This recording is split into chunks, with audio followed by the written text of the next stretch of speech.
Je trouve ça quand même assez dingue que certaines séries américaines cartonnent mais que personne ne les regarde en France. Salut à tous, ici Reg, bienvenue dans une nouvelle vidéo où je vais vous recommander cette fois-ci en faisant leur critique de séries. Il y a évidemment la série dont je parle dans le titre et dans la miniature, mais une autre série que j'ai envie de vous recommander qui s'est achevée hier, qui a fini sa première saison et potentiellement sa seule saison, on verra bien. Donc j'ai envie de vous en parler, les recommander. Ça sera une mini critique que je fais à chaque fois de chacune d'entre elles pendant quelques minutes. Je compte aussi sur vous pour mettre les séries que vous regardez en ce moment dans les commentaires, des séries d'actualité qui sont sorties on va dire cette année, et aussi me donner votre avis sur les séries que j'ai commentées en vidéo aujourd'hui. Mais avant de commencer cette vidéo, j'aimerais remercier le partenaire officiel de celle-ci, c'est BorgosVPN et ses 38 millions d'utilisateurs et presque 5 sur 5 sur Trustpilot. Vous le savez très bien, en France, nous avons la chronologie des médias qui nous empêche de regarder le contenu qu'on veut sur la plateforme de streaming. Exemple très simple, Avatar 2 sort le 7 juin sur Disney+, dans tous les pays du monde, sauf en France. Sur Disney+, le film sera disponible de manière définitive, quoi. Ça qui est intéressant comparé à d'autres plateformes de streaming en France. Pareil, si vous avez Paramount+,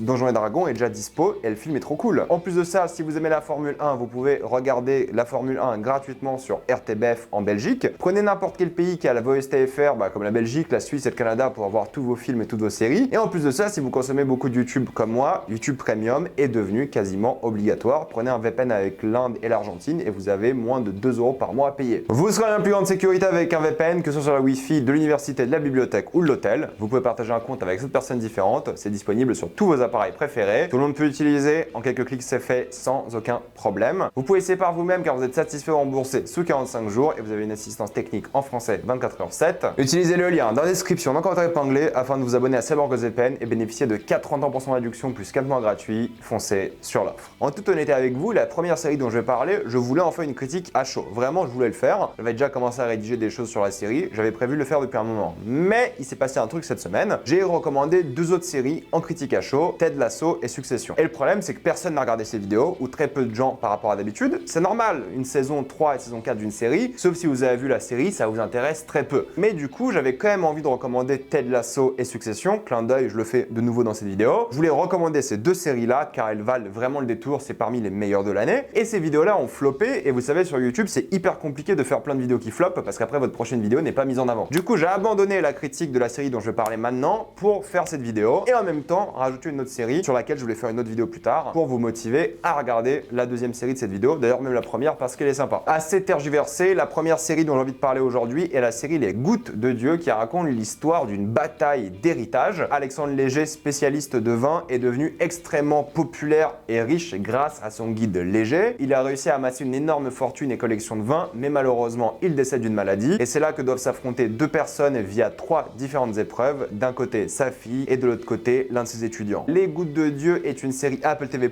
qui a fini sa première saison cette semaine. C'est une série franco-japonaise, britannique ou américaine, je sais plus, enfin bref, vous avez compris. C'est une série impossible à regarder en VF. Ils le disent d'ailleurs au début de chaque épisode, de regarder la série dans sa langue d'origine, tout simplement parce qu'ils parlent japonais, français, anglais, et en VF, ça ne marcherait tout simplement pas. C'est une série qui est sortie, qui est adaptée d'un manga qui s'appelle aussi Les Gouttes de Dieu, qui était un manga plus masculin. D'ailleurs, j'ai découvert cette série au Sérimania de Lille. J'avais vu les 2 premiers épisodes et je vous dis tout de suite, le premier épisode, pas terrible. Franchement, j'aurais vu le premier épisode chez moi, j'aurais pas continué. Mais vu qu'on a enchaîné au festival sur le deuxième, et le deuxième a un vrai cliffhanger et est bien meilleur, grave cool. Et la série s'est améliorée d'épisode en épisode et ça, c'était encore plus cool. Du coup, ça raconte l'histoire de cette compétition entre d'un côté l'un des élèves de cet homme qui était extrêmement riche, qui connaît très bien le vin, et de sa fille qui ne connaît pas du tout le vin. D'ailleurs, elle est même allergique à l'alcool. Et c'est donc son histoire de elle qui essaie de nouveau l'alcool et essaie de deviner les différents vins. Parce que la première compétition, ils ont goûté un vin et ils doivent deviner c'est lequel. C'est ça qui est intéressant, c'est qu'il y a une vraie compétition et t'apprends en même temps des termes sur le vin, t'apprends comment il est cultivé, des choses comme ça, et t'apprends avec ce personnage-là qui redécouvre un peu ce nouveau sens qu'elle avait perdu. Ça parle beaucoup de cette quête où tu deviens une meilleure personne et une sorte de rite initiatique, mais ça parle aussi des 2 personnages qui sont vraiment très différents pour le coup, de la culture japonaise, de ce que ça veut dire de se lancer dans le vin quand t'es japonais, de relations familiales complexes, de problèmes d'héritage évidemment, d'histoire d'amour, et je vous dirais tout de suite que la partie histoire d'amour est de loin la moins intéressante de l'œuvre. J'ai d'ailleurs trouvé très banale et même un peu ennuyante, mais si vous oubliez les histoires d'amour, la série est vraiment cool et s'améliore d'épisode en épisode. Pour moi, le meilleur épisode est l'épisode flashback sur le fameux riche, Alexandre Léger. L'acteur est génial et c'est le seul acteur qui je trouve ressort un peu du tas parce que c'est le seul qui a un peu de personnalité, qui a un peu vraiment de quelque chose qui lui donne du charisme. Et alors que les autres acteurs ne sont pas mauvais, mais c'est juste que leurs personnages sont tellement pas forcément charismatiques justement, ils sont tellement en retrait, ils sont pas les plus fascinants malheureusement. C'est une série qui a pas mal mal d'idées de mise en scène par rapport au 20, justement, c'est une série qui est plutôt bien rythmée. Je vous ai dit, chaque épisode est meilleur que le précédent. Ça donne envie de continuer la série. Pour moi, c'est une vraie fin. Je vois pas pourquoi il ferait une saison 2 parce que pour moi, c'est la fin parfaite pour l'arrêter. Mais le réalisateur avait dit qu'il voulait faire une suite. Je sais pas comment parce que c'est terminé. Mais pourquoi pas s'il trouve une bonne idée. Et c'est cool de plonger dans un univers qui est complètement différent. Et certes, l'alcool, c'est pas cool pour la blague. Dans cette série, c'était vachement cool. Et j'ai passé un très bon moment devant la série. Il y a quelques petits problèmes de rythme, un peu à droite à gauche à certains moments. Quelques intrigues un peu trop exagérées et peut-être, j'y dirais,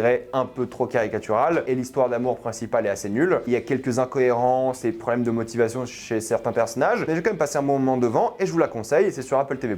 Une série franco-japonaise, ça vaut le détour. Mais la série qui est clairement méconnue en France et qui mériterait d'être beaucoup plus connue est la série qui s'appelle Barry, qui raconte l'histoire d'un assassin qui décide de devenir acteur. C'est une série qui est disponible sur le Pass Warner avec Amazon Prime. Je vous conseille, c'est la meilleure plateforme de streaming, le Pass Warner. Il y a les meilleures séries, donc honnêtement, regardez-les. Et Barry en fait partie. Barry est le bébé de Bill Hader, qui a aussi le rôle principal. Et on voit au fur et à mesure des saisons que le gars s'est clairement amusé. C'est 4 saisons, 8 épisodes par saison et des épisodes de 30 minutes. Ça va super vite, ça se regarde très bien en termes de rythme, c'est génial, c'est addictif dès le premier épisode. C'est rare qu'une série me prenne comme ça dès le premier épisode et ça m'a pris directement. Pourquoi? Parce que l'ambiance est très bizarre. Qu'est-ce que je veux dire par là? C'est que d'un côté, il y a un côté très sérieux, très dramatique. C'est un assassin qui veut devenir acteur, qui vient de la guerre, qui a souffert énormément de PTSD. C'est un personnage vraiment problématique, mais t'as beaucoup d'empathie pour lui et c'est un peu son histoire où il affronte un peu sa santé mentale et il essaie de devenir une meilleure personne. Il y a des histoires d'amour, il y a des histoires de mafieux, il y a des histoires d'acting aussi tout simplement. Et c'est le côté caricatural d'Hollywood comme Hollywood le fait si bien, se moquer d'eux-mêmes. Mais d'un autre côté, bah t'as cette comédie très noire parce que la série est très drôle, mais drôle parce que des gens se font tuer, des gens se font exploser, des choses comme ça quoi. C'est drôle dans sa violence, mais c'est juste que ça a tellement peu d'importance pour la vie humaine que c'est juste hilarant en fait tout le long. Mais c'est la comédie noire dans le sens où tu rigoles, mais t'es pas vraiment censé rigoler. Tu rigoles juste parce que c'est fou. C'est fou dans le sens où le rythme s'arrête jamais. Il y a 8 épisodes et ils profitent de chaque épisode pour faire avancer l'intrigue et ça c'est génial. Et en plus de ça, les moments dramatiques d'action sont souvent hyper bien filmés, hyper mémorables. Chaque saison a ses grosses scènes d'action qui sont vraiment cool. T'as des personnages ultra charismatiques, ultra attachants, alors que c'est des mafieux, mais tu les aimes quand même. T'as des vraies relations qui sont bâties, qui ont un vrai sens et t'y crois à 100%. T'as des vraies rivalités qui se créent, t'as une vraie complicité entre certains personnages. En termes d'écriture, je la trouve géniale. En plus de ça, elle est bien filmée, ils ont mis le budget pour le coup, et tu vois que Bill Hader, qui réalise beaucoup des épisodes, je crois qu'il réalise toute la 4e saison, il s'est clairement éclaté avec la mise en scène, et tu vois qu'il utilise cette série pour plus tard faire des films. D'ailleurs, il travaille sur 3 films, apparemment, en tant qu'acteur, réalisateur et même scénariste. Pas sur les 3, mais voilà, il a plein d'idées, et c'est un gars qui a beaucoup de talent. C'est un très bon acteur, tout le casting est génial, l'actrice principale aussi est fabuleuse, les acteurs sont fous. C'est une vraie satire de la société américaine, donc il y a quand même des thématiques sérieuses, et en plus de ça, bah, comme je vous l'ai dit, c'est une vraie dramédie noire, hyper bien foutue. Plein d'idées de mise en scène, plein de choses osées, tellement que la saison 4, je l'ai trouvé un peu en dessous, mais c'est juste qu'ils ont fait des choses que j'aurais jamais imaginé, quoi. Donc ça y va à fond, à 100%, ça profite du contexte, ça profite de ce que la série a bâti durant plein de saisons, ça se regarde super vite, quoi. Moi, je crois qu'en une semaine, j'avais rattrapé les 3 saisons, pile à temps, plus ou moins, pour commencer la 4e qui vient de s'achever là récemment. Cette semaine, c'est achevé le dernier épisode de Barry. Vous avez les 4 saisons disponibles sur Pass Warner, ça vaut vraiment le coup, croyez-moi. Je dis pas que tout le monde va adorer, mais si vous aimez l'humour noir, si vous aimez les séries un peu folles, vous allez adorer. Je pense aussi cette série était sortie sur Netflix en France, tout le monde l'aurait adoré, tout le monde l'aurait regardé. C'est sur HBO, le Pass Warner, ça vaut le coup bordel, croyez-moi. Et je vous ai dit, j'ai fini cette série très rapidement et je m'en rappellerai, je pense, énormément aussi parce qu'il y a plein de moments qui restent avec vous quoi. Il y a plein de moments fous, la série s'améliore de saison en saison, sauf peut-être la 4e qui est tellement différente et tellement osée que voilà, c'est peut-être une baisse de qualité mais c'est personnel. Ça reste quand même le top du niveau. La fin est carrément satisfaisante, elle est pas du tout décevante et c'est une fin de série réussie. Oui, c'est un peu déconnecté à certains moments du réel, mais c'est le but d'une satire aussi. Pour critiquer, faut montrer la déconnexion. Mais si vous aimez ce genre de série, vous allez adorer Barry, qui est une aventure assez folle, assez mémorable et qui avait beaucoup de choses à raconter. Donc honnêtement, foncez sur cette série, c'est l'une des meilleures séries de l'année et j'espère que je vais vous motiver à la regarder. Voilà, je vais m'arrêter là. Mettez-moi dans les commentaires si vous avez vu ces séries, qu'est-ce que vous en pensez? Les avez-vous adorées ou détestées? Est-ce que je vous ai motivé à les regarder? Tout ça dans les commentaires. Comme d'habitude, pensez à vous abonner à la chaîne pour plus de vidéos. Mettez un j'aime, ça aide beaucoup la chaîne. Suivez-moi sur tous mes réseaux et avant de quitter cette vidéo, pensez à utiliser le lien dans la description, dans le commentaire épinglé afin de débloquer toutes les plateformes de streaming en toute accessibilité et sécurité. Tout ça pour 2,03€ par mois plus 4 mois gratuits. Foncez sur l'offre et moi je vous dis à la prochaine fois. Salut à tous.